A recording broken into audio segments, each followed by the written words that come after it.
Hey guys, today I'll show you how you can set up a timer in PowerPoint. So let's get started. Creating a reusable, customizable countdown timer requires using the Developer tab and a short piece of VBA macro code. First, ensure the Developer tab is visible. If not, right-click on the main ribbon, select Customize the ribbon, and make sure the Developer box is checked before clicking OK. Next, insert a rectangle shape onto your slide and, for organizational purposes, open the selection pane to rename this shape to something distinct, like Countdown. Now, go to the Developer tab, click View Code, which opens the VBA editor, right-click on VBA Project in the left pane, and select Insert, then Module.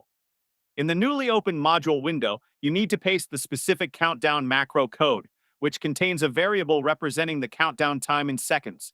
If you need a 3-minute timer, you will change the time variable to 180 seconds. Once the code is pasted and the time is adjusted, close the VBA editor. Now, select the shape you created earlier, click the Insert tab, select Action, and under the Mouse click tab, choose the Run Macro option and select the name of the countdown macro you just created, then click OK. When you enter slideshow mode and click this shape, the 3-minute timer will begin, and this timer can be copied across multiple slides. Crucially, because this presentation contains a macro, you must save your file as a macro-enabled presentation, which uses the PPTM file extension. Otherwise, the code will not work when you next open the file.